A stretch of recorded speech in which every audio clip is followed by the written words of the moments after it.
Yeah.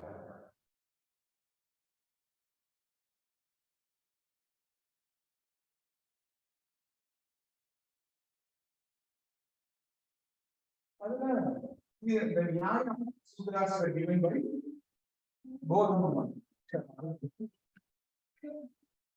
So the very tradition which we are very happy that among amongst us we have a great all not just depending on Nyaya, this is also because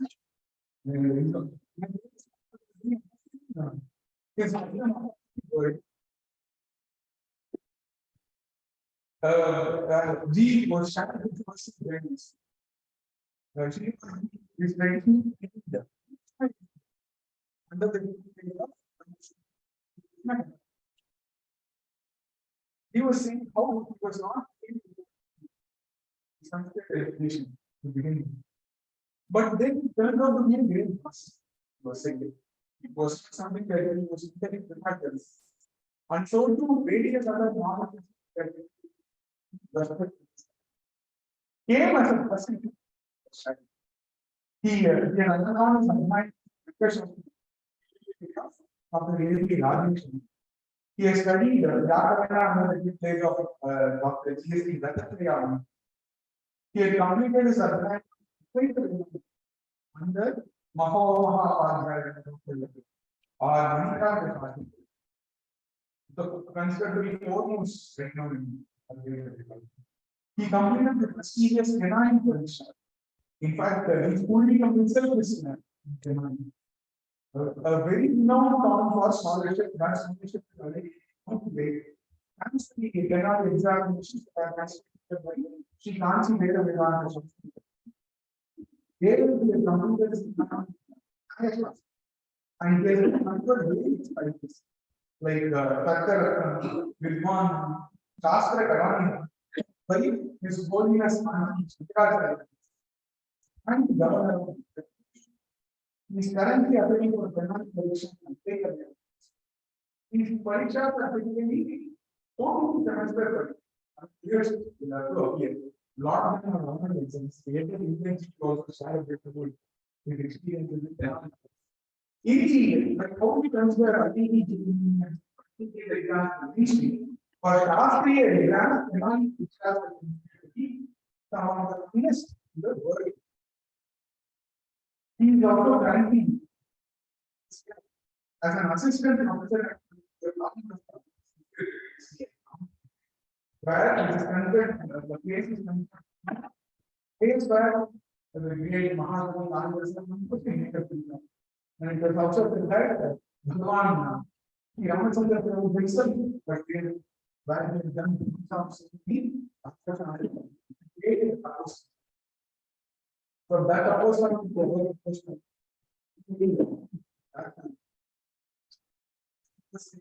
And for that, fast going very to watch the now it requires too much power to continue on. Yes. It's very important that and for all people who are cultivate the right to appreciate and bow down to things. There will definitely take this opportunity to like Srinivasa.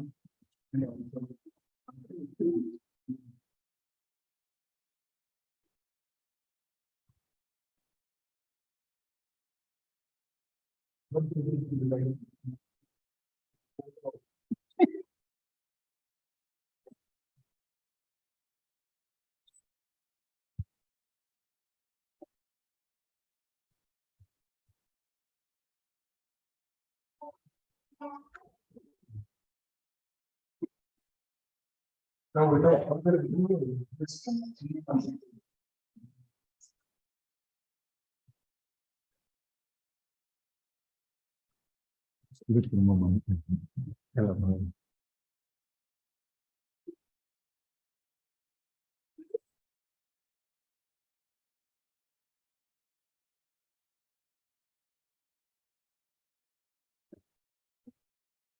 Namaste. Am I audible?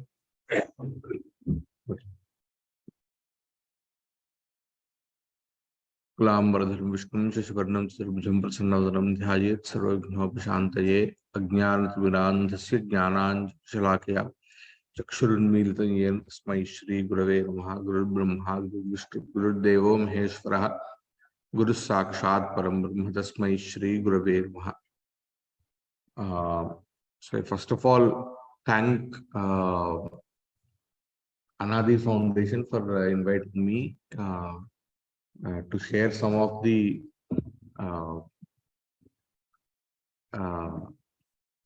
knowledge, I would say, or my understanding of the concepts related to Nyaya Shastra, especially around in and around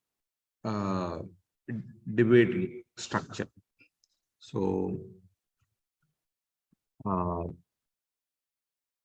so how do I start? I was just thinking, because here the audience is starting from kids to all. So actually I have interacted with kids differently and adults differently until now. Maybe here this is the first time for me also to interact with a mixed group of audience. So before going into the the topic directly, as this is around debate, first we need to know what is this about. I mean, it is nothing but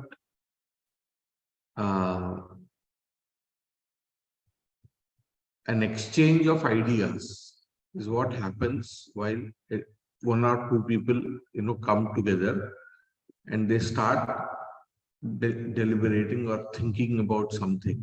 So what happens is we start exchanging ideas, and that exchange will be depending upon the purpose of that particular scenario.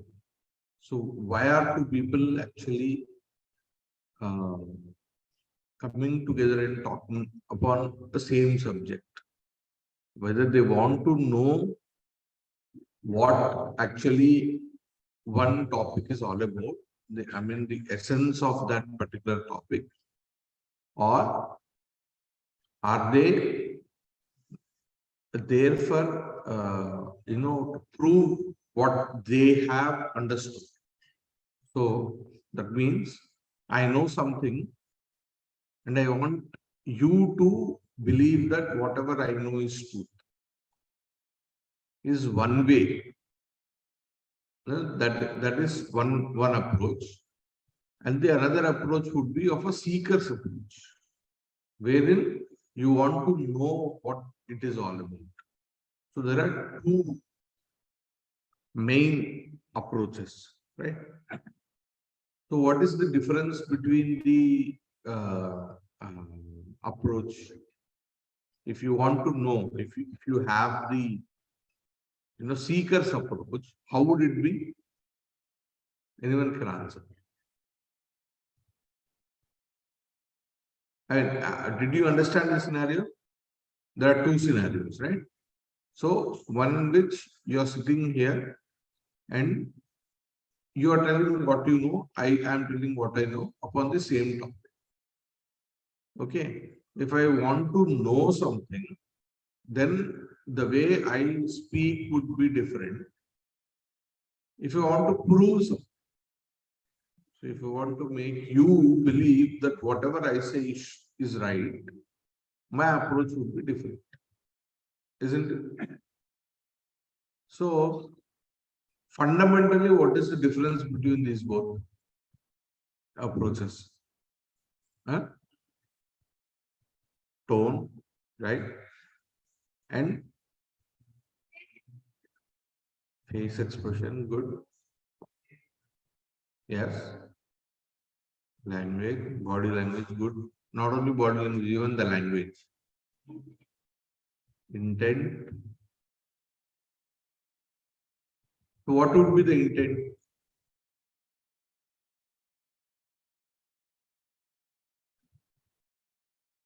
What?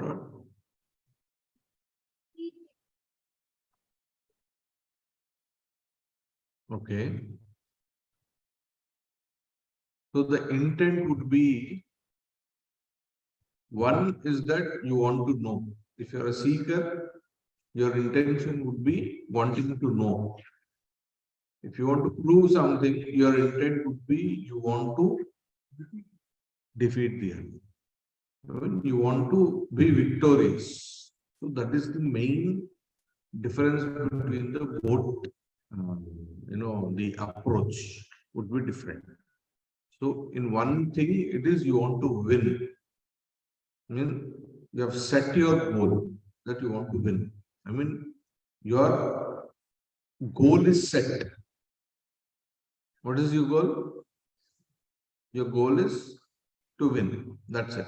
It's not about to know the essence or the truth about something. Okay. And in the other way, in the other thing, you want to know what really the truth is. So your goal is rather not set. Right? So what happens? That the approach would be different. The kind of technique that you use in the both scenarios would be different. In the second scenario, your approach would be rather focused upon your victory over truth. And the first approach, your emphasis would be upon the to knowing the truth. So here you are not with this ragadvesha and etc. In the seeker's mode, you don't have this vijigisha or the intention to be victorious. Your ichha would be kind of jijnasa. Tattva bhutsa is what is called as. Tattva bhutsa. Okay. So this is the basic difference between the Vada system. So prior to that, so as you know the basics, even though you know the basics of what actually Tarka Shastra is about, I wish to just give a small introduction. Can we open that?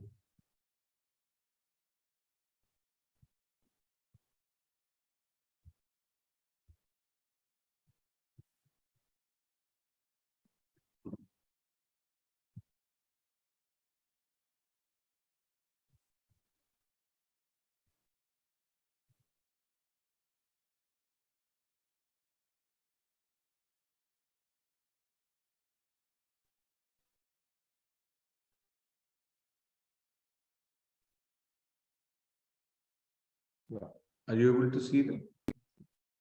So this technique of debating or whatever, it is essentially from the Nyaya Darshana or Tarka Shastra, you could say. It is also called as Anvikshiki. It is called as Anvikshiki.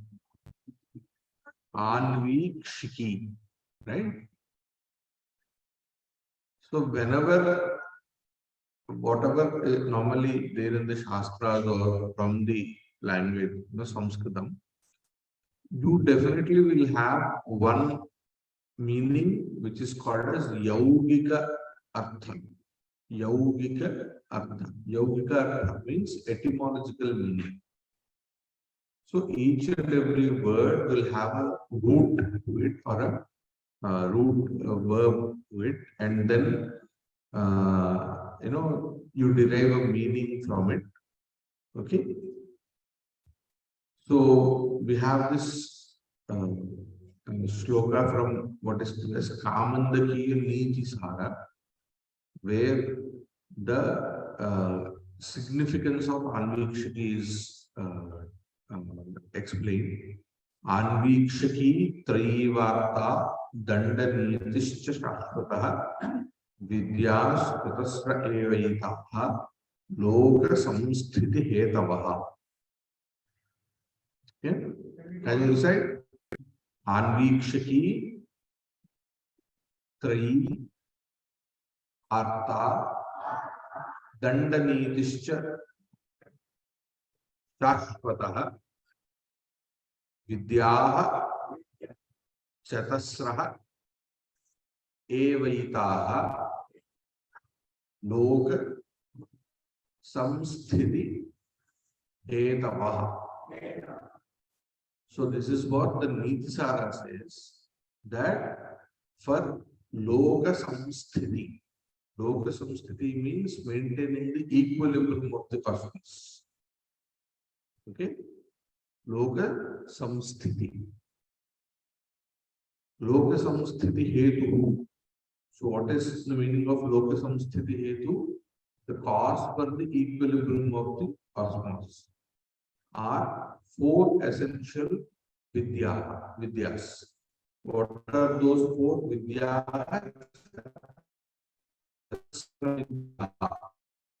Four vidyas are the cause for maintaining the equilibrium of the cosmos, or for the maintenance of the society, or for proper administration of the society. Even if you more take it into another mundane level of meaning, if you want to administrate in a good manner a society, four vidyas are very much essential. What are those four? Anvikshiki, Trayi, Varta, and Dandani. Yeah. So Trayi means Vedas. The three Vedas are called as Trayi. Varta is merchandise. Dandaniti is essentially the law and justice system. And Anvikshiki. Anvikshiki is the Tarka Shastra, or Tarka Vidya is also called as, or Nyaya Shastra. Because Nyaya Shastra is applicable in all these, in understanding or in administrating or in understanding the other Vidyas. The knowledge of Anvikshiki is very much essential. So this will, Anvikshiki is also at times considered to be like a salt. The elders, they compare Anvikshiki with salt. Right? You eat every day, right? Do you eat without salt or with salt? Any dish, normally. Not in the yogic way, maybe not when you are having any niyamas or anything. But normally, whatever you eat, in all the dishes you have at least a pinch of salt to make it tasty. Can you eat only salt? No. But all the dishes will have salt in it, right? So Anvikshiki is like salt. That is what the elders say. So all the Shastras have a pinch of salt. That is Anvikshiki, which makes them tastier. What is a subject being tastier for you? If I say a subject being tastier means you're able to enjoy any subject. If you want to enjoy or understand any subject, then a pinch of Anvikshiki will definitely help you, so that it will make that subject more interesting, so that you can consume more, right? The quantity of a dish that you consume with salt and without salt difference, right? You can consume more if it is tasty, right? If you don't have salt in it, you cannot eat much. Yeah.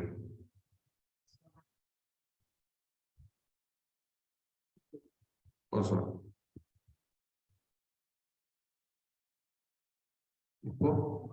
Further. So in that way, so Anvikshiki is applicable in each and every knowledge system. Whatever subject you take, If you have the knowledge of Anvikshaki, your perception towards understanding or your perception towards the subject may differ, or your understanding of that particular system or knowledge source would be enhanced. So that is what here it is. That is why it is much essential to know. Okay.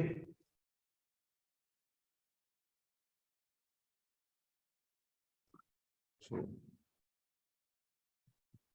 yeah. So what is Anvikshaki? What is the meaning of the word Anvikshaki? So there are two things. As I said, in Sanskrit, everything. What is the prefix? Anu is the prefix and Iksha is the root, verbal root. And Thai and Neep are the suffixes.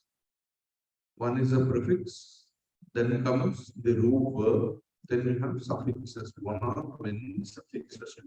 This is how normally the words are made. So Anu is the prefix, Iksha is the root verb, Thai and Neep are the suffixes, which will, in order, due to some grammatical process, it becomes Anvikshaki. This is what we'll know till now. Let us not go into the deeper this thing. Okay. Upasarga and Pratyaya, above you're all. No prefix is called as Upasarga and Pratyaya are called as suffixes. Right?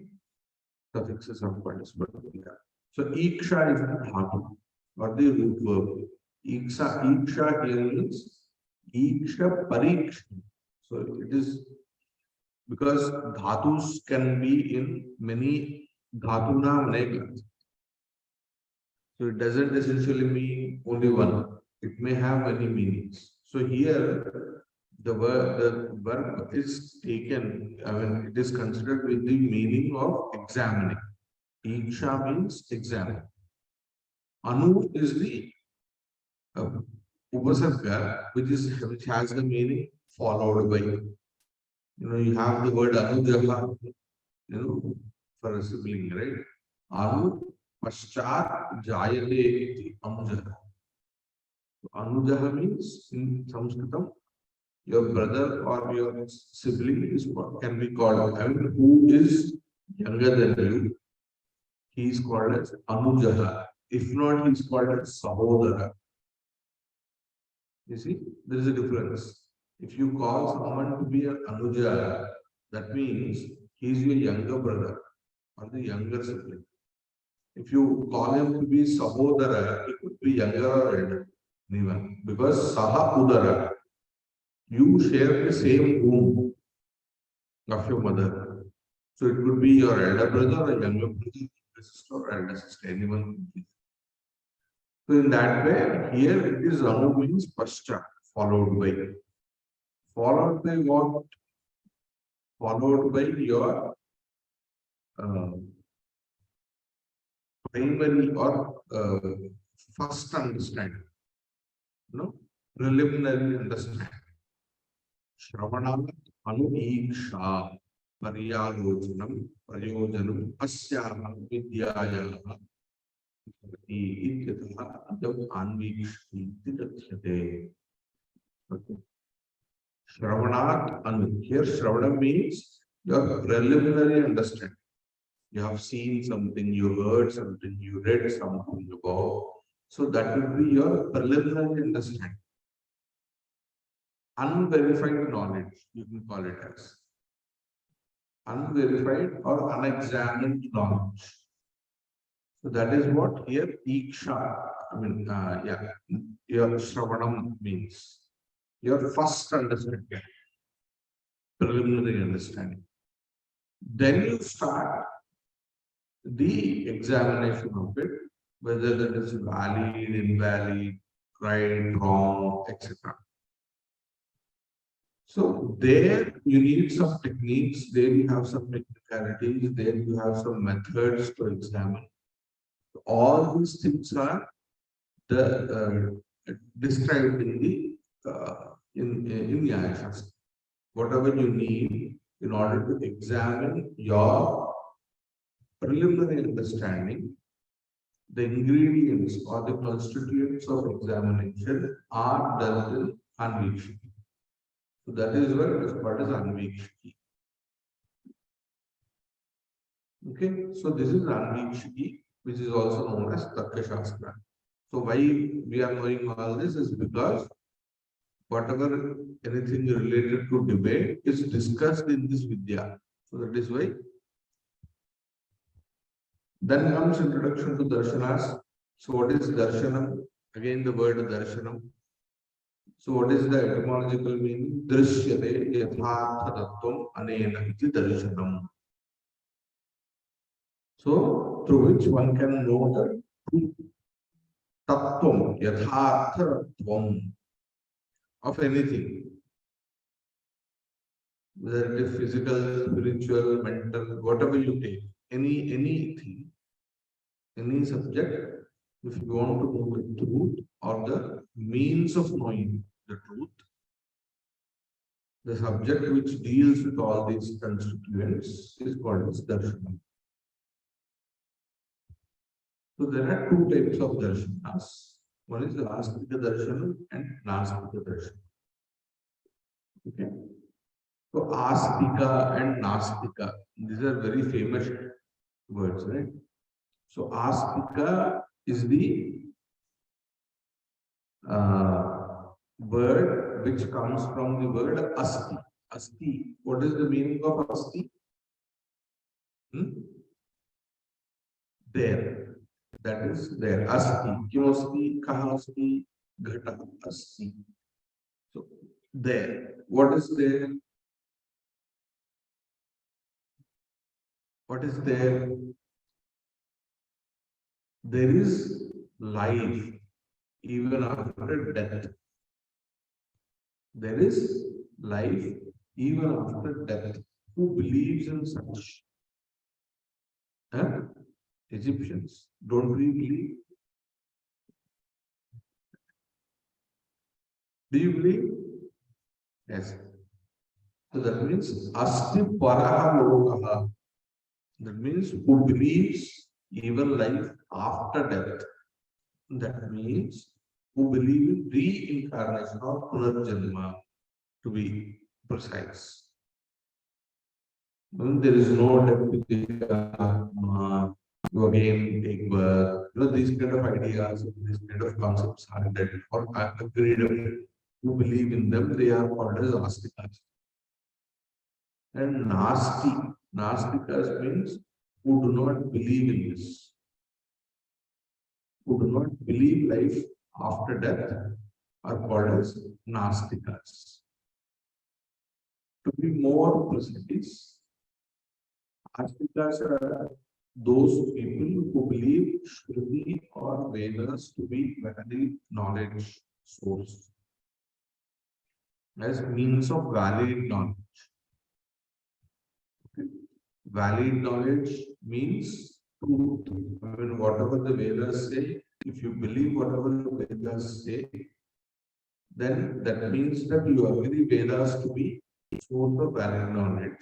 And if you don't believe, then you're considered to be Nastika.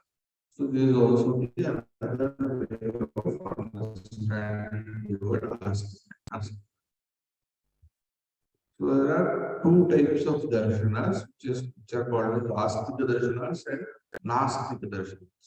So Astika darshanas are 6 types: Nyaya Vaisheshika, Sankhya Yoga, Purva Mimamsa and Uttara Mimamsa. And Nastika darshanas are Jaina, Bauddha, Charvaka and etc. Those come under the Nastika darshanas. I hope you are all introduced to these concepts before. So that is why some people are drowsing. Like, they're like, we know all this. Okay. So here, Nyaya, we can even group the 6 Astika darshanas. Nyaya Vaisheshikas into one, Sankhya Yogas into one, and Purva Mimamsa and Uttara Mimamsa into one group as Mimamsa. Because Nyaya and Vaisheshika darshanas they actually differ in very little elements and they have many things in common. And the understanding of Nyaya Vaisheshika goes hand in hand. Nyaya Darshana deals with the logical part more, and the Vaisheshika Darshana deals with the external, I mean, the pratiksha part. The in understanding the external world a bit more. So, by studying both together, the logical part and understanding of the materialistic world will actually enhance the understanding. So they both go hand in hand. In Sankhya Yoga's fundamentals are very much similar. Apart from yoga agreeing upon Ishvara, and Sankhyas don't agree Ishvara. That is the fundamental difference between Sankhya and yoga. One is Seshvara Sankhya and one is Nidishvara Sankhya also. It is also called as. And Mimamsa is essentially Purvottar Mimamsa, even though they are fundamentally like opponents, but essentially Mimamsa means vichar. That means you examine the higher level of examination is done of the Veda Vakyas. So Vedas have four parts to it. Can anyone say what are the four parts? Does anyone know? Now each and every Veda have four parts. Yeah, Samhita, Brahmana, Aranyaka, and Upanishad. So these four parts are called as Veda. The word Veda means these four parts. So Purvamamsa essentially deals with the Brahmana part and Samhita part at time. That means mostly Brahmana part, which is essentially about the Karma Kanda part. Okay. It examines the Vedavakyas or it examines the meanings of the Vedavakyas dealt in the Karma Kanda. And the Uttara Mimamsa deals with the Upanishad part or Vedavakyas related to Atmajnana. So that is what is the essential difference. But the techniques, I mean, the purpose of Mimamsa is to narrow down or verify the meaning of those particular Veda Vakyas, whether they would be in the Jnana Kanda or Kanda, and derive the right meaning of those Veda Vakyas, which may have contradictory meanings or may have doubtful. I mean, you are not able to make out what the Veda Vakya is all about. Then you use some techniques that are there in the Mimamsa Shastras and derive the right meaning of that particular Veda Vakya. So that is what is done in the Mimamsa Shastra. Yeah, Purva means as Uttara Purva means as they have to be divided. Karma Kanda and Jnana Kanda. So that is even it is Upanishads are also called as Vedanta, which are normally considered to be the last part of the Vedas. So and hence even if you see the progress, it is only after Karma Kanda comes the Jnana Kanda. It has many, you can actually interpret it into many ways. Through karma, jnana arises. Without karma, there is no jnana. So it is the lateral part normally. So that is why it is uttara. And prior to that, it is there, and hence it is called as purva. And yet there is another similarity in the Astika darshanas. That is, all the Astika darshanas do agree upon four purusharthas, that is dharma, artha, kama, and moksha. Okay. So you have heard all these four purusharthas? Yeah. So, what is artha mean? Artha? Here, yeah, in the Purushartha context, artha means wealth, and kama means attachment, desire. Okay, raga. Okay, so these both are very much natural, right, to us. Do you desire to eat every day? You want something from the morning till night, you want something or the other. So, wanting something, so that is desire. And artha is wealth. Wealth is what you even desire every time. Okay, so these both are very much evident out there. And you have dharma. So, dharma is in the Astika Darshana, you agree upon these four darshanas. And have you ever thought about why it is put in this way? Dharma, artha, karma, and moksha.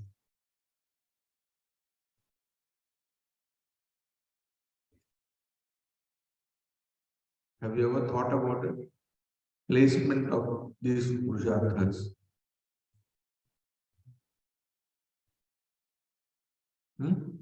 So there should be a purpose. So there are many derivations, there are many interpretations for that. One interpretation would be Martha and Dhamma are in between. They're bound by dharma and moksha. Okay? They're bound. They are locked in between dharma and moksha. So what's happening? Dharma is the regulator authority. It should not be like in whatever means you want to achieve your artha or kama. Okay, you want something. You want to eat a pizza, isn't it? No. Don't you want to eat any chocolate? No. So you want to eat every time something which could actually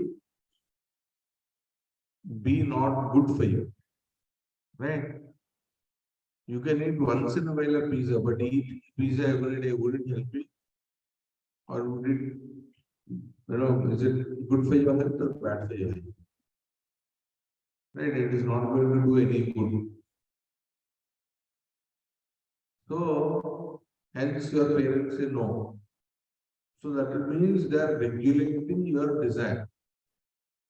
Desire of eating anything can happen naturally, but the Shastras come in and they try to say what is good and bad. If you want to prosper or if you want to stay healthy or whatever it is, then you follow them and you get the right fruits of following those particular rules or regulations. So in that way, Dharma is the regulating authority of your activity. So Dharma bound by or Artha and Kama are bound by Dharma. Why? Why is because the main purpose of anyone is to, or your birth is to attain something called as moksha. Okay, why have you taken birth? Or have you ever thought about it? What is the purpose of this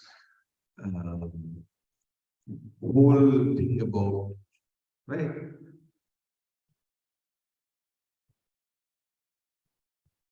Can you choose your birth when you want to take birth?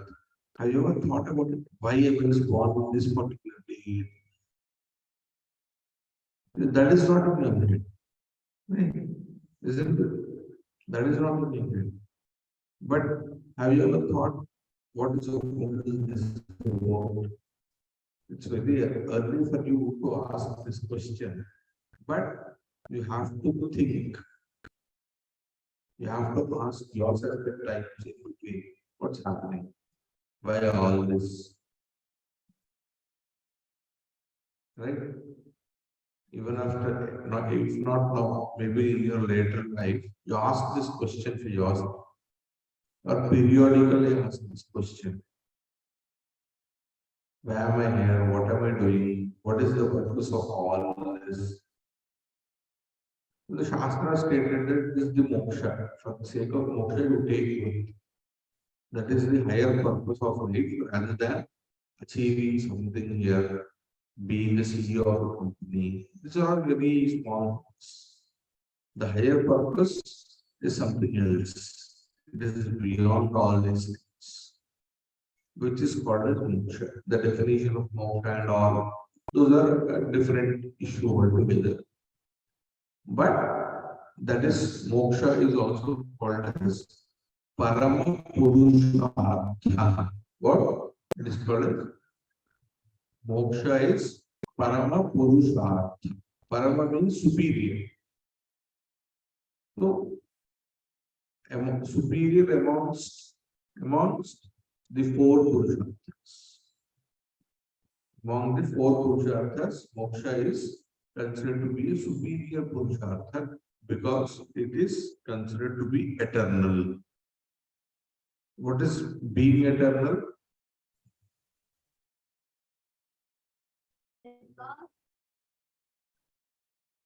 Forever. It doesn't have any expiry date. Okay. A state which doesn't have any expiry date. So that is the higher purpose of life. This is what the darshanas, all these four darshanas agree upon. So this is one framework. We can call it as a Purushartha framework, which is agreed upon by all the Astika darshanas.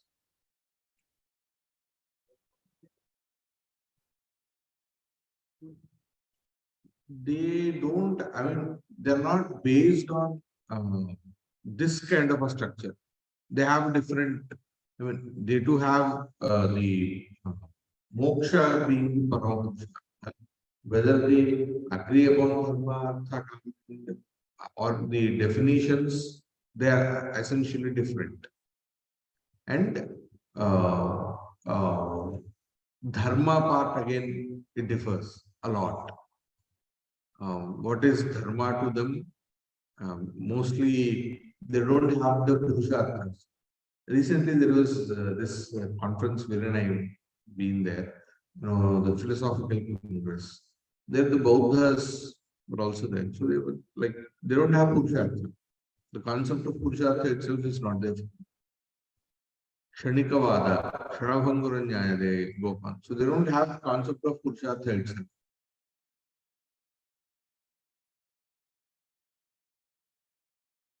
They don't believe. They believe in this. Some believe only this life, like Charvakas, the Nastikas. They only believe body or pratyaksha as source of knowledge. And then they don't believe in what you call, yeah. They don't believe in Veda. And Ranakritva Ghritam Vivek. So Bhasmi Bhudasya Devasya Punaragam Utha. So they only believe in the sensory what you call pleasure. And there is no life after death. This external body itself is what they have. And therefore, they don't believe again reincarnation or they don't believe that. So that is how it is.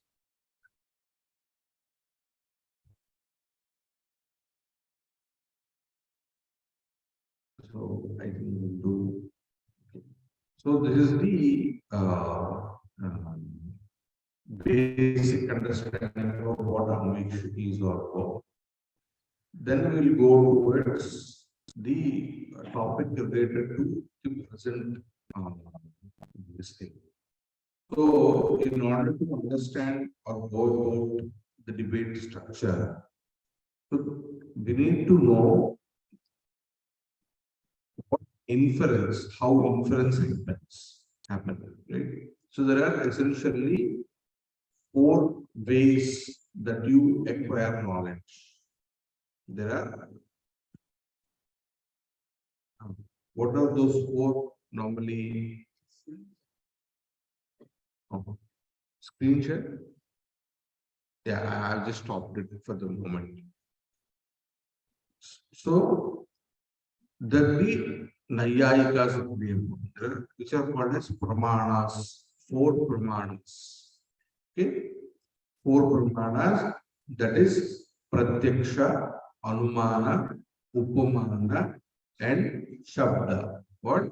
Pratyaksha, Anumana, Upamana, and Shabda. Right? So what is Pratyaksha?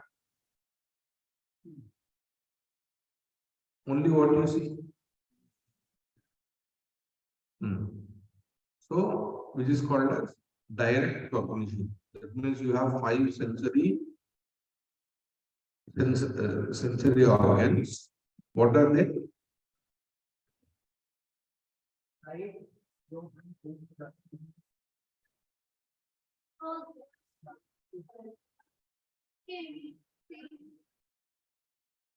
What again?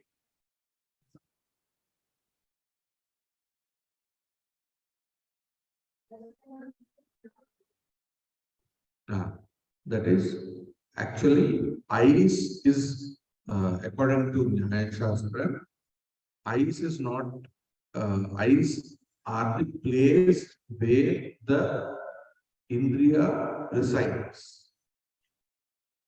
Okay, that means Indriya is not mere external component. Indriya is Atindriya.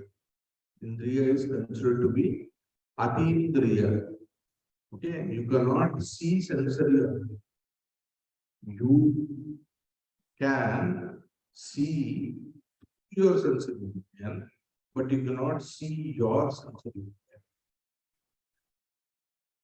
Is there a difference between both? Right? You can see through your eyes. You can acquire knowledge through your eyes, but you cannot see your eyes. That is why in Tarka have you not yet? Right. So Chakshurindriya is supposed to be Krishna Taragravarti. What? Krishna Taragravarti. Krishna Tarayaha Agre Vartate. So sensory organ that resides upon Krishna Tara or an eyeball. What we normally think to be an eyeball, eyes, in that place, which resides, that is considered to be your sensory organ. So the ability to see is what actually is the sensory organ. Okay. So in that way, you have Chakshu, Rasanam. Rasanam means no. Rasanam means through which you experience taste. Taste is different. Taste is rasa. That is why you need to have the knowledge of language. There is a difference between taste and sensory organ. Okay. So in that, so all these 5 sensory organs and manas. Manaha means mind. Okay. So these 6 sensory organs are called as pratyaksha. Okay.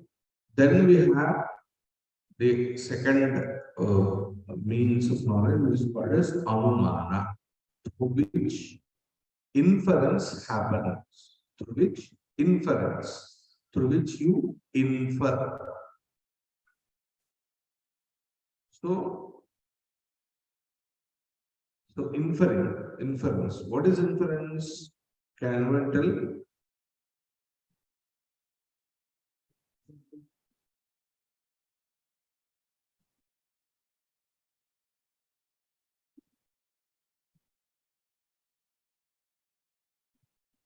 Is it raining outside? Do you have sun? Do you have sun?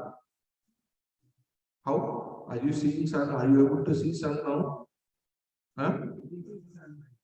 You can see sunlight, right? So, what kind of a knowledge you are having now about sun? Inference. You are inferring that there is sun outside in the sky. Right? There is a difference. If you have to see sun, what you have to do? You have to go out of this room and then see with your eyes and say it's sun. Do we have electricity now? How? Can you show me electricity? Mic is working. Projector is working. Where is electricity?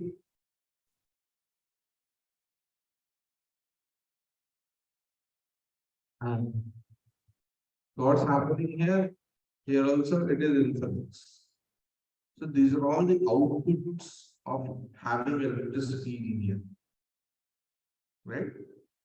So as the light is working, as this mic is working, as the projector is working, why they all run on electricity. So through the output or through the karyam, you are inferring the karyam. Okay, so this is what is called as inference. Inference is called as anumiti, and through which you infer is called as anumanam. What? Anumanam. Through which you infer. And what is inference? Inference is anumiti.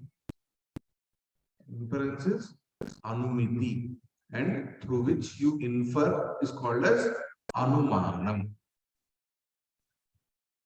Okay. So how this anumanam happens, you need to understand before we go into the debate. How debate happens. Okay. There is a process. So you are seeing something. What do you know in the electricity example? What is it that first you saw?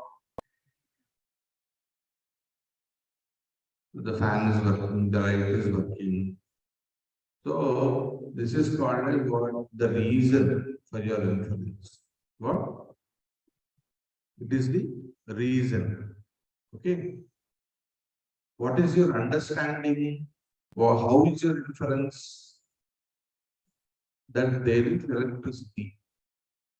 What? There is electricity. So the existence of electricity is your inference. Right? So that is the output. So now we are going to reverse. How this output has come? First you have seen the light. So this is your first step. Where here somewhere you have seen the light. Where you want to establish that there is electricity, there you have seen the light. What? Yeah.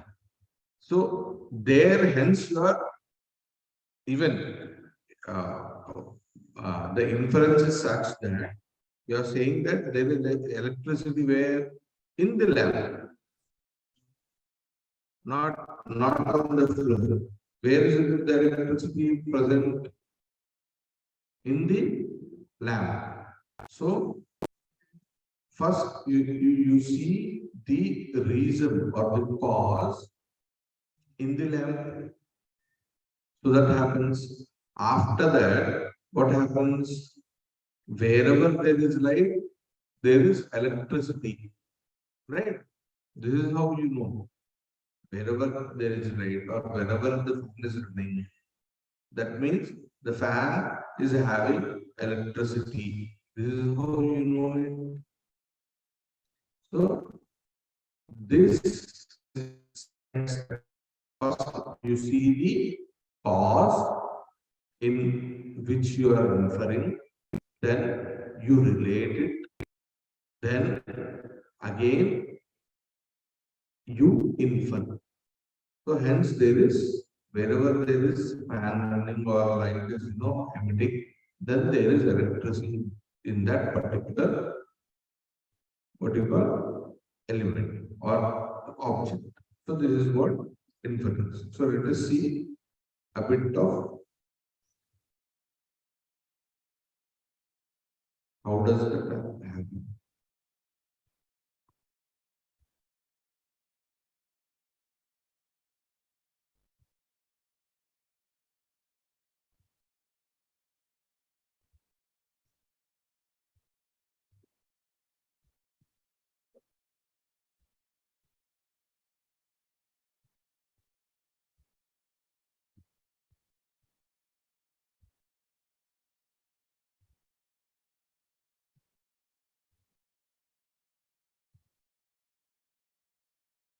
So anumiti, again here also we have the etymological meaning. Anumiti means inferential cognition or inference. What? Anumiti means then or inference. Here also again we have prefix and suffix. Anu means paschat, like an anvikshiki. Miti is the dhatu. Mi, mang is the dhatu. Mi yate. That means you know something afterwards. Knowledge followed by some other knowledge is called as anumiti. Anupascha miyate iti anumitihi. And what is anumanam? Anupascha miyate jnayate anena. By which this anumiti happens. By which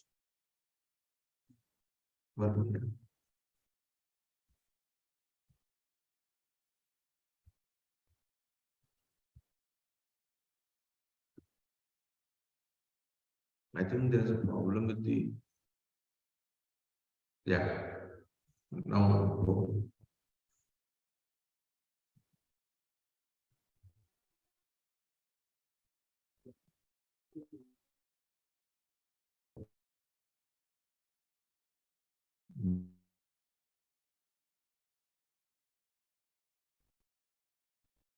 this one, no?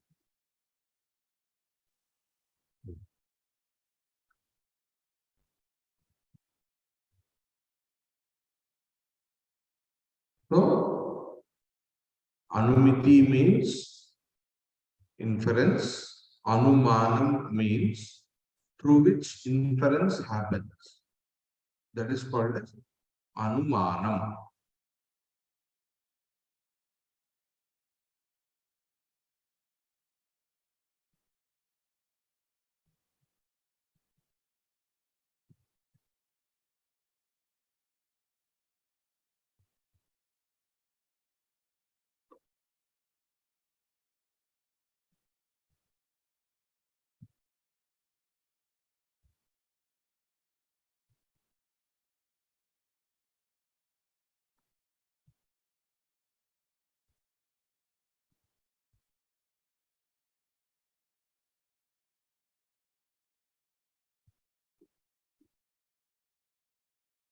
So, afterwards comes this, the how, what are the elements in anumiti? One is called as paksha and the other one is called as sadhya. So, in the recent example, the lamp or the fan is called as the paksha, and the existence of electricity can be called as sadhyam. What? Paksha and sadhya. Paksha and Sadhya. Sadhyam.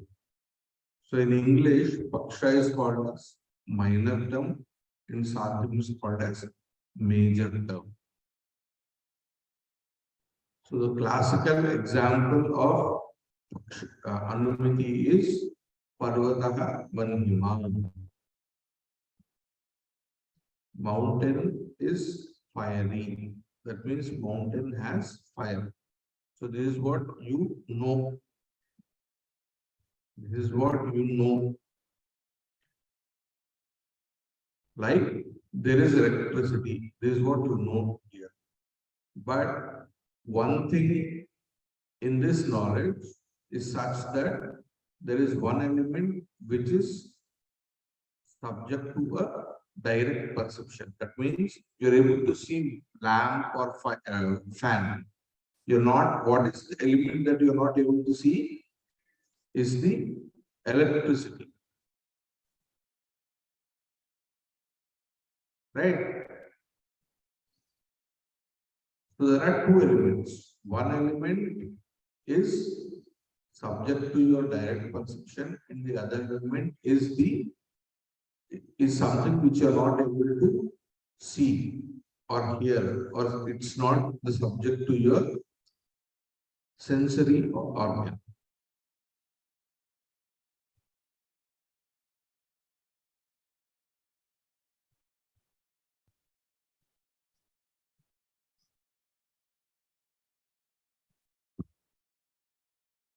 Then you have this third one, which is very much needed, that is the hetu. How are you able to say that there is electricity? What is the cause that you are saying that there is fire in the mountain?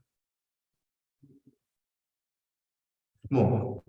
Here it is like you are able to see the light, you are able to see that the fan is, rotating, you are able to see the sunlight. So all these things. So that is called as the hetu, which actually leads to this thing, your inference. So here it is dhamma or smoke.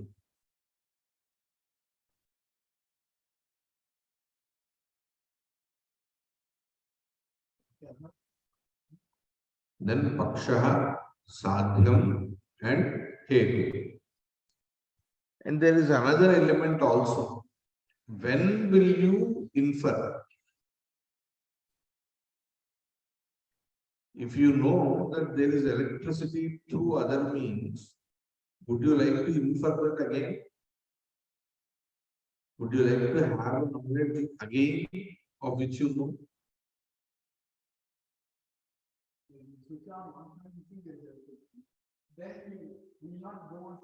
Yeah. If you want to know, just know whether there is electricity or not. Just switch on one fan or one light. Again, you will not switch the other light and say whether there you have electricity or not. So once you know, you don't have the need to know it again. So even in inference, if you once know, afterwards there is no need of it. So this is called as pakshata. So this is also another prerequisite. We'll not go more deeper into it. We just have pakshata. And then we will see the process of inference. So first, what do you see? Smoke, right? Which is called as paksha dharmata. So cause being in the paksha. Here, what is cause? Light or fan rotating. That is there in the fan or that is there in the lamp. Okay. So that is the first step. Then this understanding of rotating a fan will actually ignite, which is called as vyapti jnana or the invariable concomitance. That means whenever fan rotates, you understand that there is electricity. So this is called as Vyapti Jnanam. That Vyapti Jnanam will be ignited by this Paksha Dharmata Jnanam, which will essentially lead to something called as Paramurusha Jnanam. That means here you have all the three elements: fan, rotation of the fan, and electricity. All the three things will be subjects, and then it will lead to which is called as Anumiti. So this is what happens. So why we should know all this process of inferences? Essentially, in a Vada or in a debate, mostly the things are dealt with inference. So hence we need to know what are the constituents and the process of inference. So here you have something called as Hetu. So Hetu will have many constituents to them. The Vyapti Jnanam should be right. There should be no fallacies in Hetu. So there are many elements that have to be examined or be there in order to debate upon one particular subject. Only then you can put forth your understanding on something. So as in the classical example, it is Parvataha Dhumava. First you see that there is smoke in the mountain. Then what happens? Dhumaha Vanhim Yapya. Smoke which is pervaded by fire. So wherever there is smoke, there is fire. This knowledge is triggered. Through this, another knowledge happens, which is called as Paramarsha. Like Vanhivyapya Dhumavan Parvata. Smoke which is pervaded by fire is present in the mountain. And then this knowledge will essentially lead to Parvata Vanhiman, the mountain which has fire. So this is how the Anumiti happens. There is one element which is called as Ekasambandhi Jnanam Aparasambandhi. I think we discussed about this the other day. Ekasambandhi Jnanam Aparasambandhi Smarati. So, what is the igniting factor here? That the light is there, the fan is rotating. So, all these factors. So the Paksha Dharmata Jnanam is the igniting factor in here. Okay.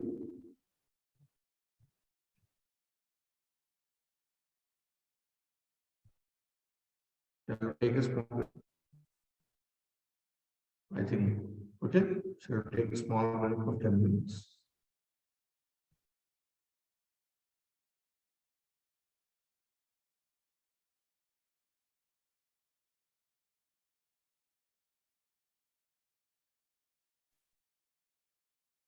So, we'll now know what are the types of debate for the sake, and offline we'll do the next activity. So the main topic was debate, right? So what are the types of debates or types of arguments that are dealt in Nyaya Shastra, and what are they called as? So the word katha is used. The word katha is used for types of debates. Okay. So normally katha in the popular thing. What is the word katha means? story, right? That is the first thing that comes to our mind. So what is a story? Have you ever thought what is a story? Can you define the story?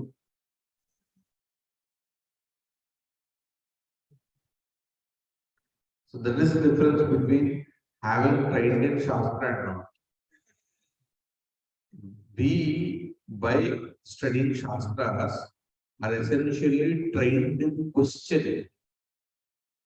Normally, out there, the understanding of Shastra or Indian knowledge systems is that all the knowledge systems themselves to be dogmatic. Whatever emerges from India is based upon dogmas. But if you see the Shastras essentially start with questioning everything, each and every word. What is Katha? You see, you're not able to answer what is Katha because you haven't thought about it. Story. What is a story? Why are you using the story, the word story? Where you use story? Why aren't you using the word essay in the sense of story? Because essay is different from story. That means the definition of essay is different from the definition of story. But we haven't examined actually what is story and essay. We took it for granted. Okay, essay means something like it is written in paragraph, story is something else other than that. But essay is also printed in a book and story is also printed in a book. Isn't it? Like Harry Potter novel comes in the form of book. Collection of essays, that also comes in the book. But you don't call an essay a story and a story an essay. But you never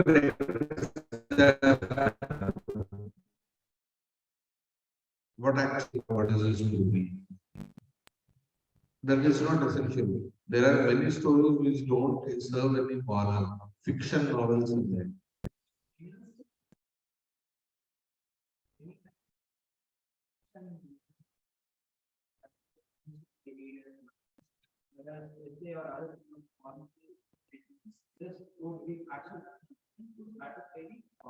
Yeah. So you see, you have to think about it now and then you have to, what are you trying to do? You're trying to define. You're trying to draw boundaries. Again, this is another very interesting topic that is dealt in definition, which no other knowledge system, contemporary or ancient, deals with. The art of definitions, the art of defining. How to define? What are the constituents that you need to know in order to define something? Or how do you examine a definition? Whatever now you have said, you have said, you have to examine that again.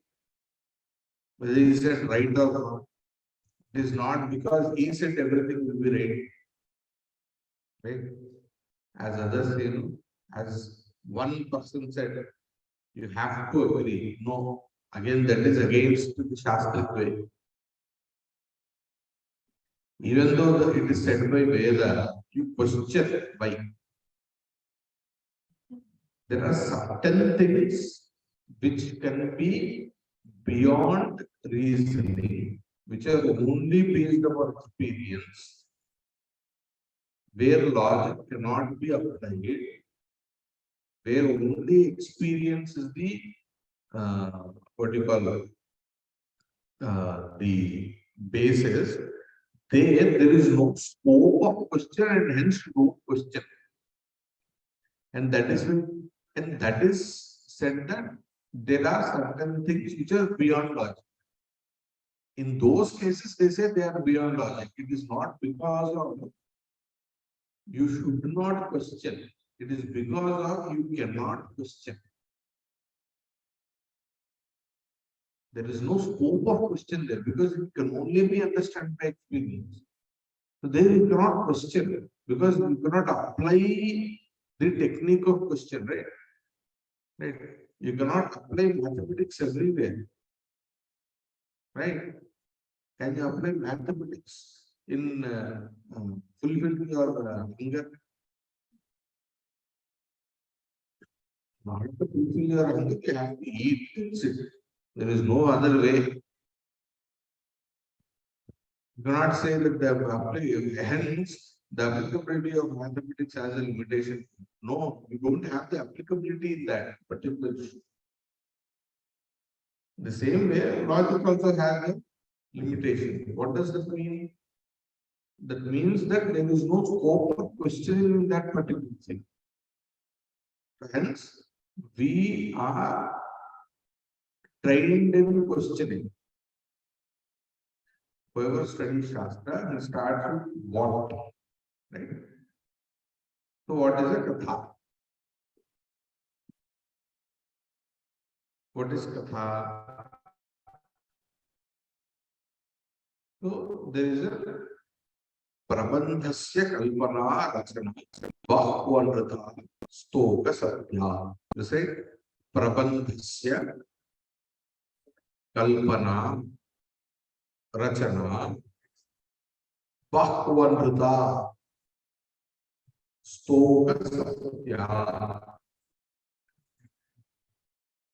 So prabandha means an essay, rachana, a written form, or a written. It doesn't essentially mean written, narrated also. How is that narration or writing? Bahvanrata, Bahu Anrita, Bahvanrita, Bahu Anrita, Bahvanrita. Anrita means like Bahvanrita.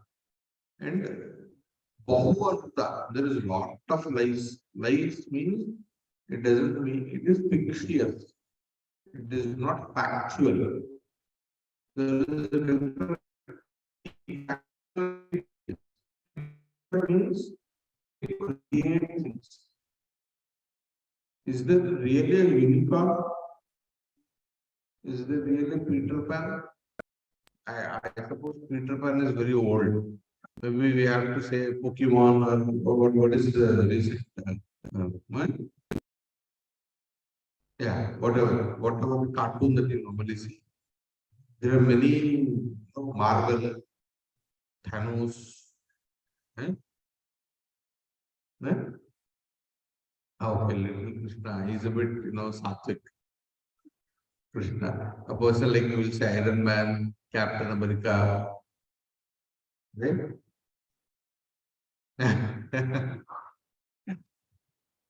So these are all Bhakvanrata and Stoka Satya.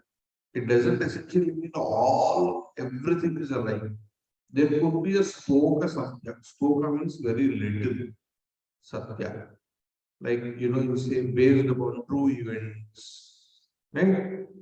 So something happens based upon that you narrate a story.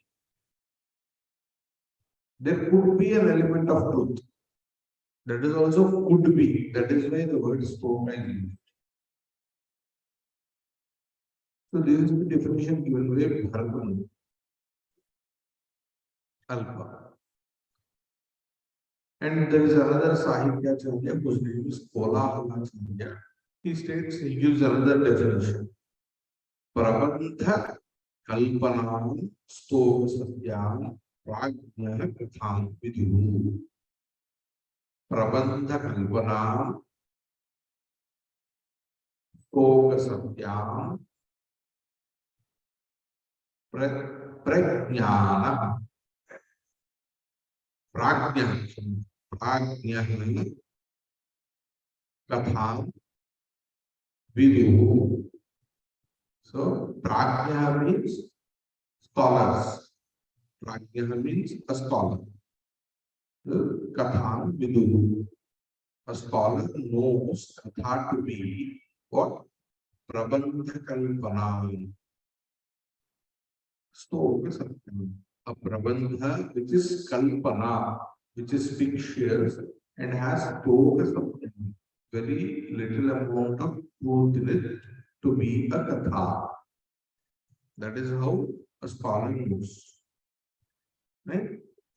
So what are all these things? These both, what Kolamacharya Bharata says, these both are definitions of a Katha. What are these both? Of Katha.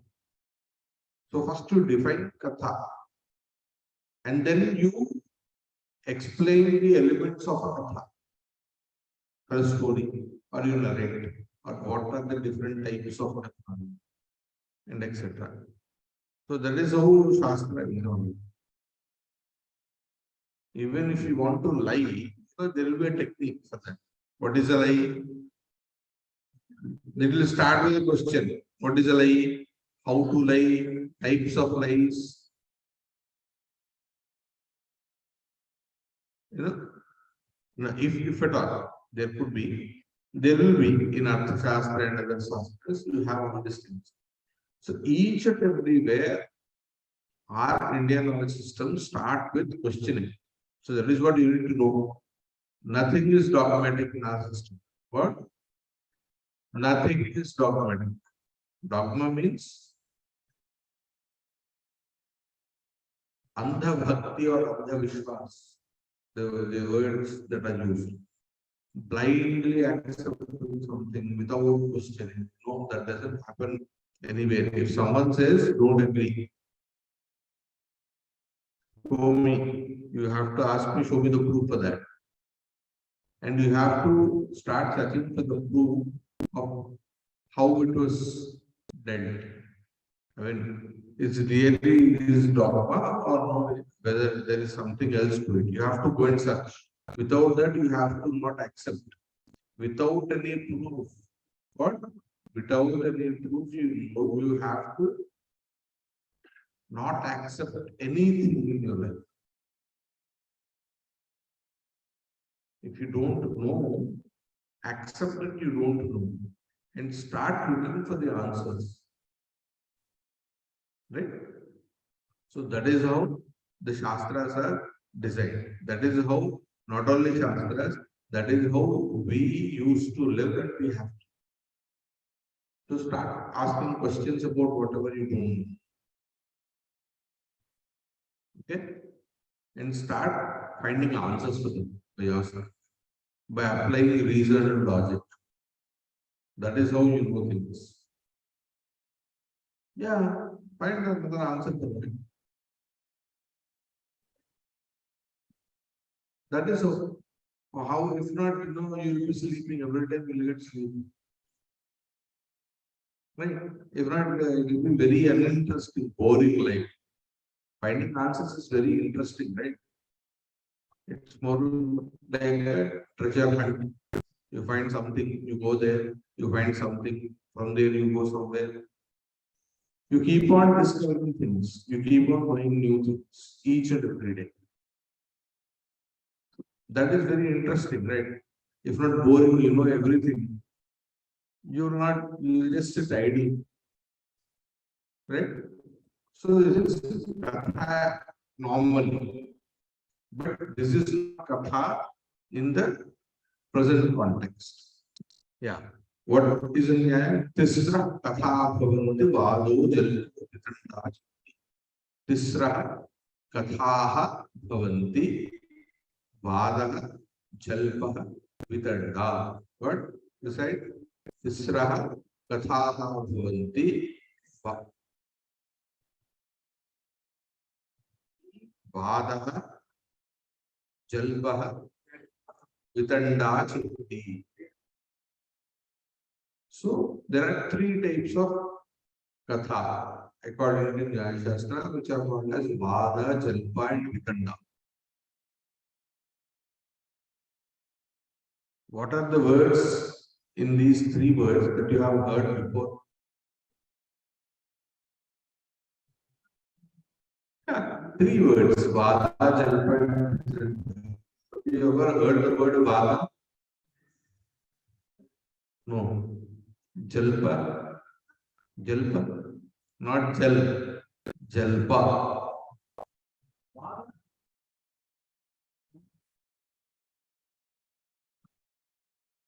In your mother tongue, have you ever heard the word Vada? Right? Jalpa, no. Vitanda,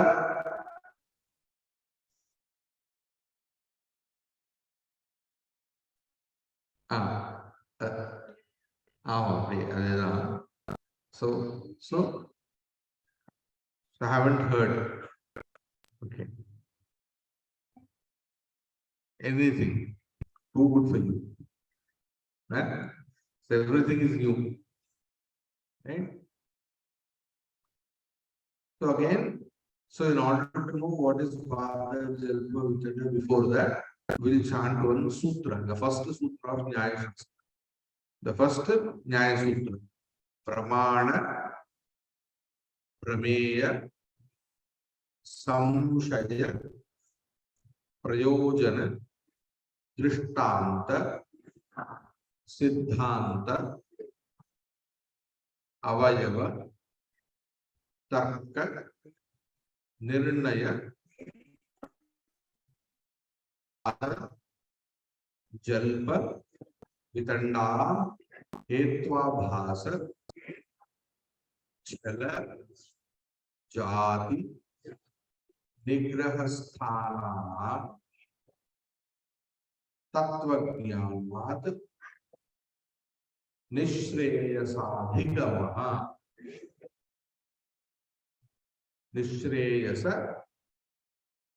Adhigamaha. Shall we chant the second time? Pramana, Prameya, Samshaya, Prayojana, Drishtanta, Siddhanta, Avayava, Tarka, Nirnaya, Vada, Jalpa, Vitanda, Hetvabhasa,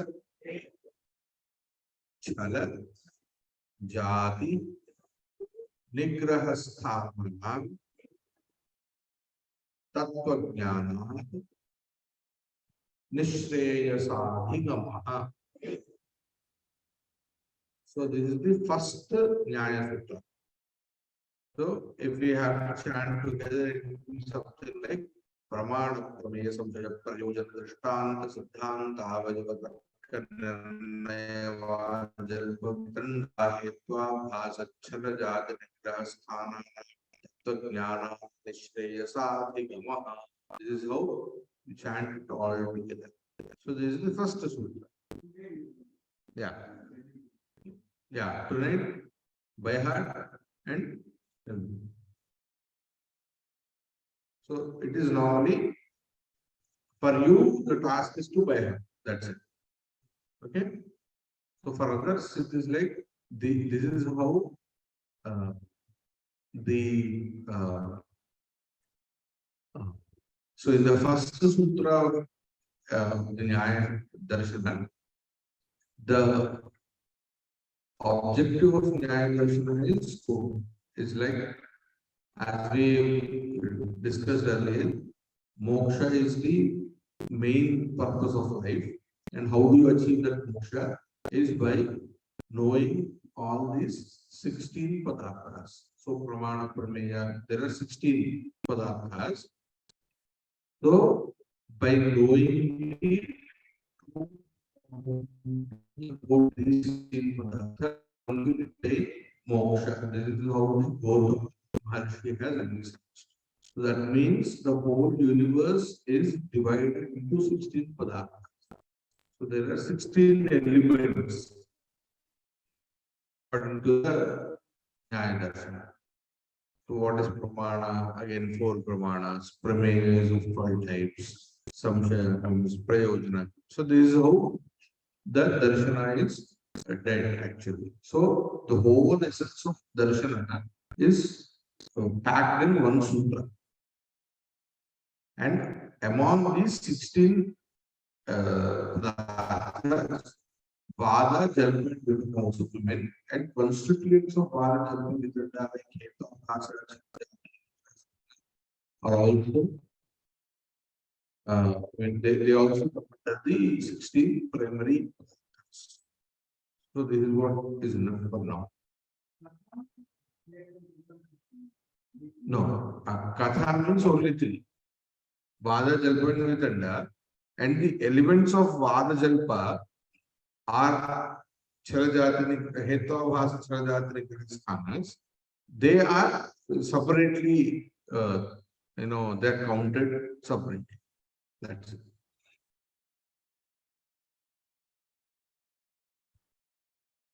So what is a katha? Now, again here, what is katha? You came to know according to the Sahitya Shastra until now.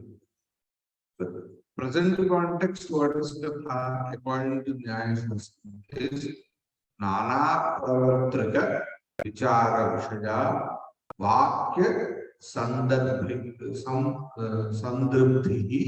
Katha. When you say Nana Pravartraka Vichara Vishaya Vakya Sandribhi Katha or Nana Pravartraka Purvottara Vakya Sandarbha. This is a bit, what you call an easy version by Annam Bhatta. So, Nana Vaktrika. Nana Vaktrika means there should be many, not one person will have a debate with himself.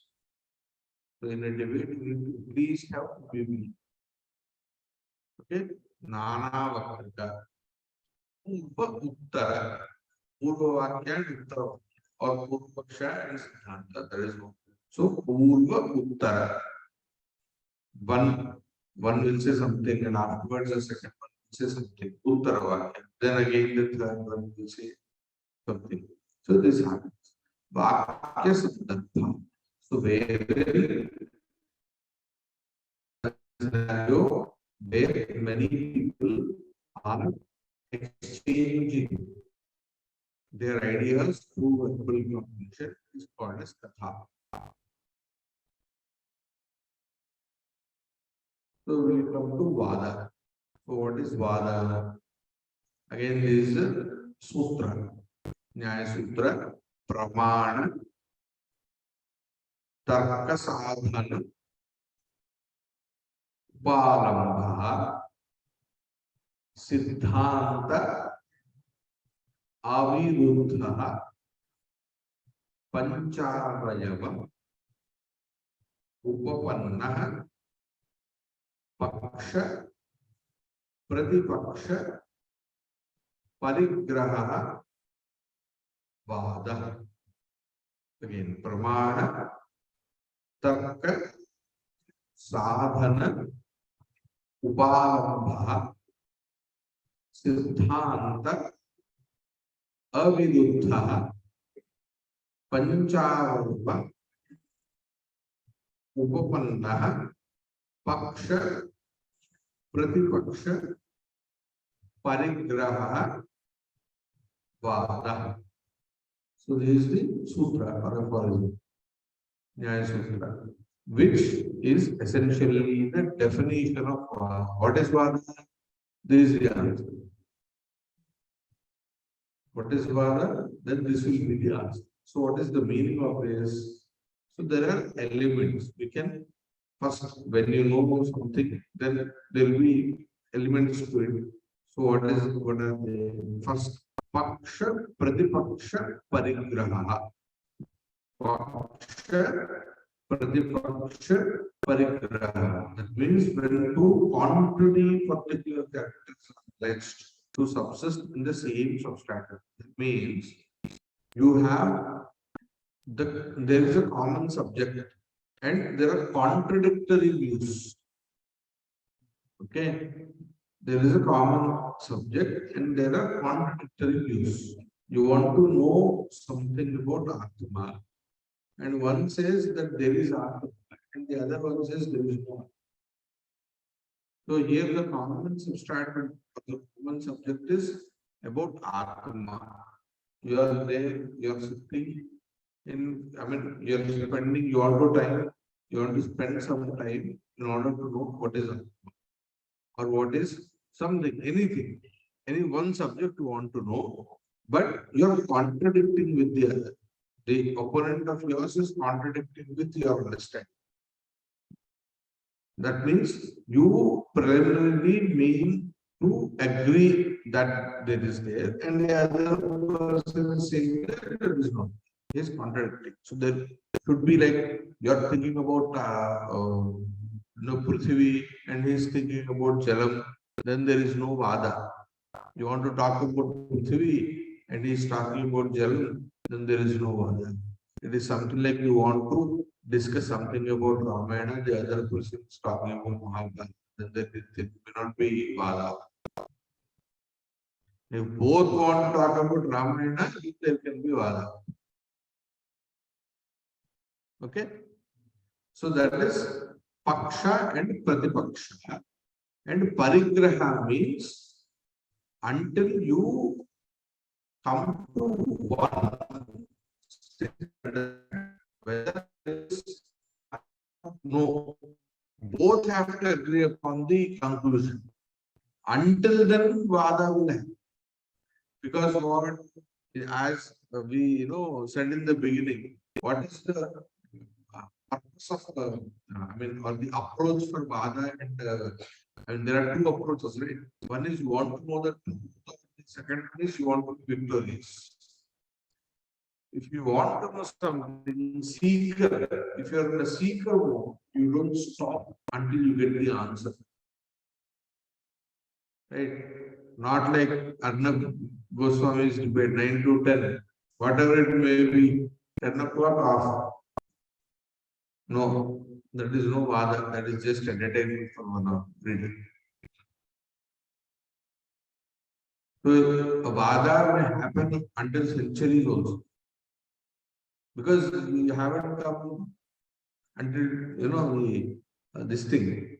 There are certain things which are being discussed upon time immemorial. Some are okay with the answer and they say that this is Siddhanta and will agree. Some are still kind of no, this is not the Siddhanta, this can't be again, they'll be seeking something else. So it's something like that. Centuries are a bit exaggerated. It is like it may happen even for months and years also. Vada. Until both agree upon the same.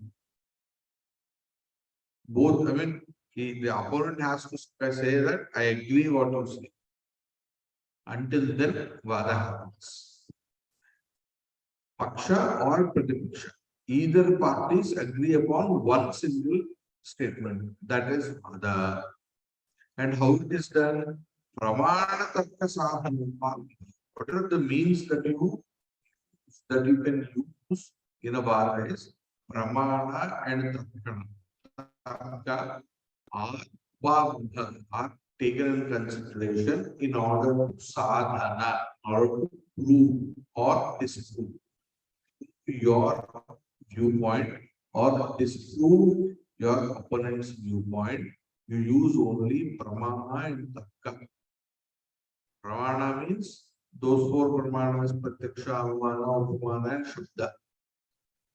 You use those four Pramanas and Tarka logic in order to put forth your viewpoint or you want to refute the opponent's viewpoint. You don't use other techniques. What are the other techniques you come up? And Siddhanta Avaruti, it should not go against your fundamental axioms, or the fundamentals that you agree upon. That means you agree something like Vedas being valid, right? Vedas are valid, source for valid knowledge. You cannot say that, okay, fine, I'll also not agree upon Veda. And put forth your view or refute the other views. If you agree that you accept Vedas to be Pramana, then you go against your Siddhanta. I mean, you have to not go against your Siddhanta or your fundamental understanding of something. And another technique that you can use in this is Panchavayava Upapanna. So there is a system called Panchavayava Vakya. What are those Panchavayavas? Pratignya, Hetu, Udaharana, Upanaya, and Nikavana. Pratignya, Hetu, Udaharanam, Upanaya, and Nigavanam. So these are the 5 avayavas, Panchavayava Vakyas. We'll also get to know them afterwards. So we are done with that. So what happened? So you see, there are now how many components in this sutra? 1, 2, 3, 4, and 3 and 4. What is it? First is Paksha, Pratipaksha Parigraha, Pramana Tarka Sadhana Upalabha, Siddhanta Varuddha, Panchavayava Upavanna. So all this is Vada. So there are 4 components essentially in a Vada. So this is the base for every type of Katha. Each and every type of, this is the basic thing. And the approach is that until you come to one conclusion, you don't stop a Vada. And it is very sattvic in nature. It is not rajasic in nature. That means you don't use unnecessary techniques. What are those unnecessary techniques? Or the way around, the tactics that actually are used in Jalpa. So this is Vada. So what is Jalpa? Jalpa means Yathoktopannaha Chala Jati Nigrahasthana Sadhanopalabha Jalpa Yathoktopannaha Chala Jati Nigrahasthana Sadhanopalabha Jalpa. So what is Yathoktopannaha? Yathokta. Previously said. That means all the 4 components that are said in Vada are there in Jalpa. Paksha, Pratipaksha, Pramana, Sadhanopalabha, Panchavayava Upannaha, Siddhanta, Aviruddha. So all these 4 are there. And plus, you can use 3 things. That is Chala, Jati, and Nigrahasthana in order to put forth your viewpoint or refute your opponent's viewpoint. So these are the real interesting techniques. Chala, Jati, and Nigrahasthana. These are the masala of the spice of the topic. Normally, which we drill upon. Yathoktopannaha means all these 4 things, and with that, Chala, Jati, and Nigrahasthanas are used as sadhanas in order to point refute the others. But just for the sake of, we'll see what is Chala. That is Vachana Vighata. Vachana Vighata Vigalpopatyachanam. That means you use a particular expression in one particular meaning, and your opponent tweaks your. He uses your statement and tweaks the meaning of it. Right? Like someone said, Navakambalaha Devadatta. Navakambalaha Devadatta. Okay, which means maybe The word Nava has many meanings. Can anyone say? The word Nava. Nava means nine. Nava means new. New. Nava, whatever you use, Nava Varsha. Nava Indriyani, Nava means there it is nine. Indriyani, Navagraha. Navabharakam. Nutana, in the sense of Nutana, you use the word Nava. So, you wanted to say that Devadatta is having a new blanket with him. In that sense, you say Navakambalaha. Person who has a new blanket is called Navakambalaha. You wanted to say that Devadatta has new blanket with him. And the opponent tweaks. Hey, whatever you said is wrong. He has only one blanket. You're telling that he is having 9 blankets.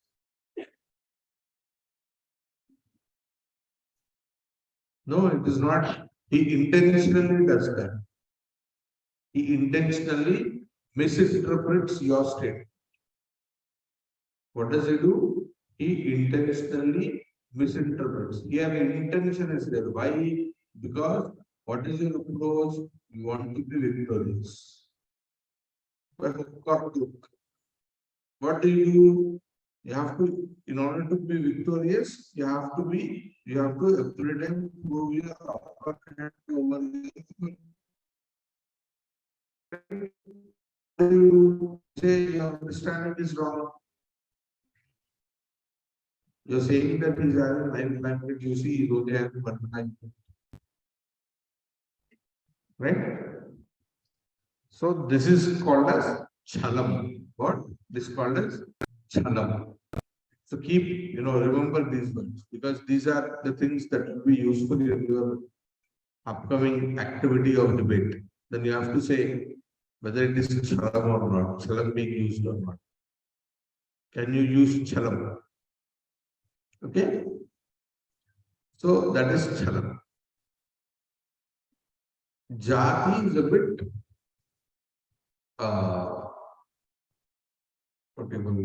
it's a bit more technical. Jati. So it is something like, I would say, without going into the details, you wanted to prove something by showing the similarity with a particular example. And the opponent actually uses the same thing and proves the other way around. I think I'll use another thing for that.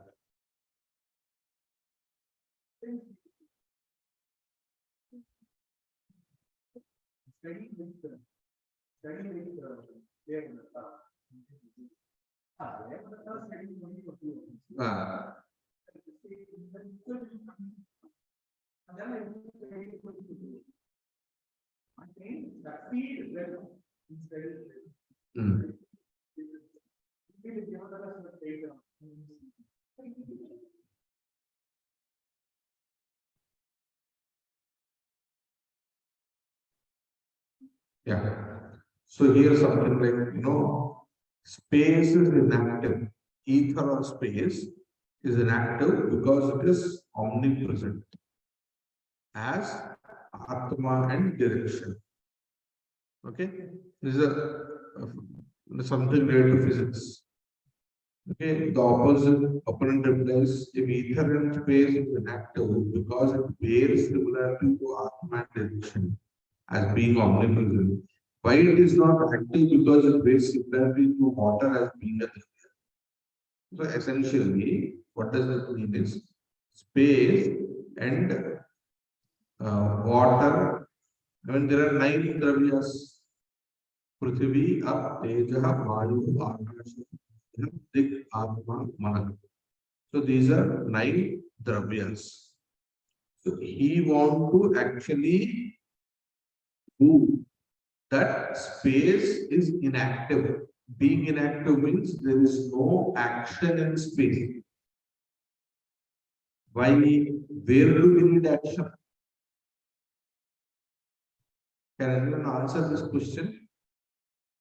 Where do we need action?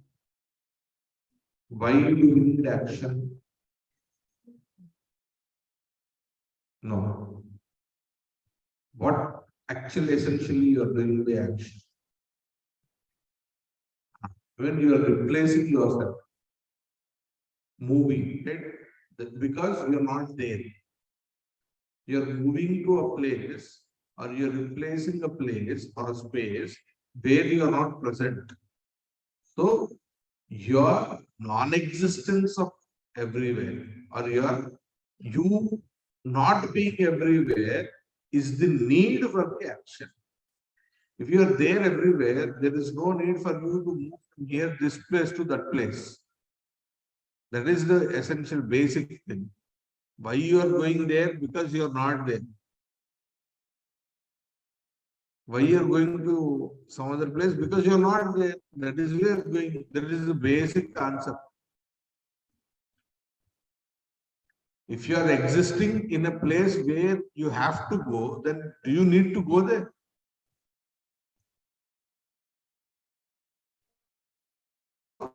Being omnipresent, being everywhere itself will prove that you don't need any action, and hence ether is everywhere present. So there is no need of action. So this is what you want to do. So, like ether or space, Atma is everywhere. This is what the Vedas say. So hence Atma is also no, and Atma is also inactive. Like Atma, as Atma is omnipresent and inactive, in the similar way, space is also omnipresent. This is what he wanted to prove. But the opponent, he takes up what actually similarity was there. What dissimilarity. So funny. Yeah. He's taking the similarity of some other thing. Atma and water being dravya. Being dravya is the similarity. Actually, there being omnipresent was the factor, and here is taking being the dravya as the factor. So this is called as jati. The reason for the opponent, the element that which he took was different, and the opponent actually picked something else intentionally, not by not understanding, intentionally, many times. So that is jati.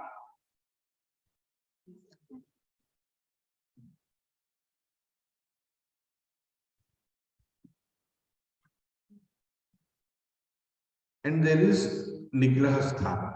Nigrahasthana means false understanding or lack of understanding. You're not able to understand your opponent's viewpoint, or you're misunderstanding. You're not able to understand, or you are tweaking his understanding. You're tweaking his statement.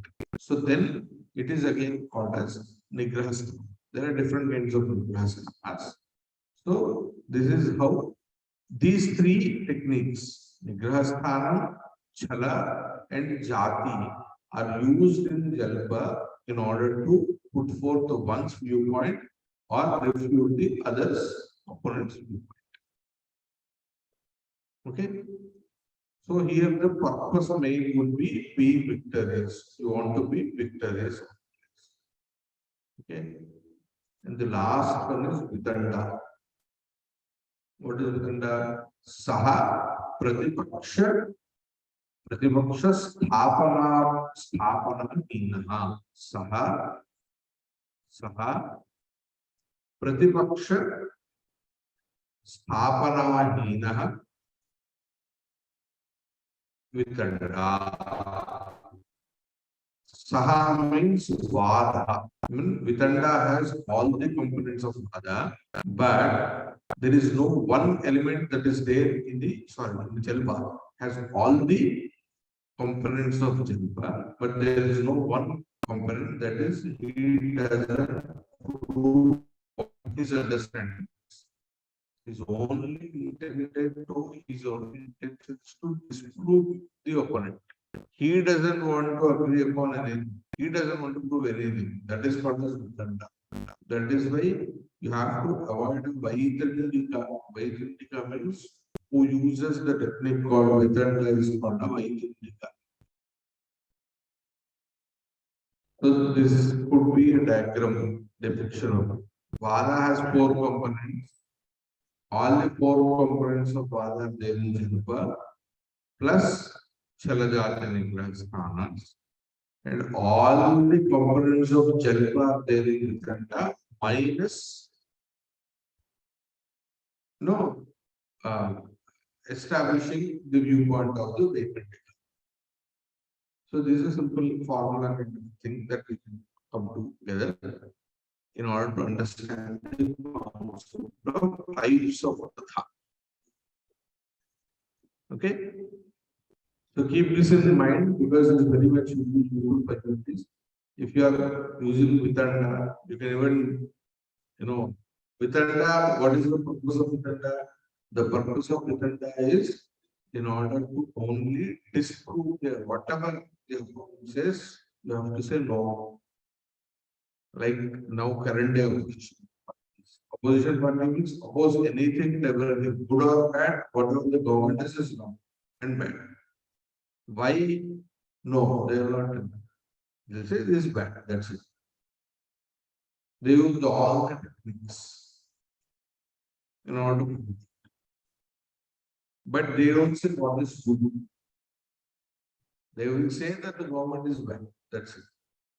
They don't say what is good in the government policies. They every day oppose the government. Then what is that? That is a kind of a Vitanda. So this is the introduction to the whole concept of Katha. Actually, in one day, understanding all the concepts is impossible. This is just the introduction. So this is how, with this session, what is the outcome? What did you understand by all these things? Hmm?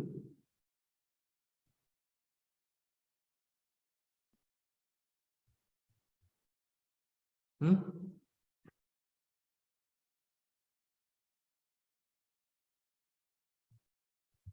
Yeah, he's very clever. Hmm. So now if I ask a question, can you answer what is Tarka Shastra? What is Shastra? I mean, do you have any vague idea? Think about it. Reflect. There is no need to answer instantaneously. But did you know something that you did not know until yesterday? There are many things. There could be many things which you didn't know. Right? You have to question everything. You have to define everything. Okay? These are the basic things. Now, hereafter, whenever someone says something, try to question why. What is the reason? That means it is not the onus upon the other person to answer. You question yourself. Not that every time Suryanna says something, he has to answer. It is your responsibility to know the answer. What? Whose responsibility? Who is asking the question? So, who is having the ignorance? Why are you asking? Question is what? Question is what? No. Question is expression of your ignorance. What? Question is what? If you know, would you question? If you know the answer, will you question? So, first, what you have to accept? You have to accept your ignorance, that you don't know. Then question. Then what you have to do? Find the answer through Anvikshiki. So using the techniques of Anvikshiki. For that, what you have to do? You have to study the basic elements of Tarka Shastra. What you have to do? The basics of Tarka Shastra you have to know. Right? You need to know if you have to play a game, you need to know first how you have to use the joystick of something, right? Are there any hardcore gamers here? No.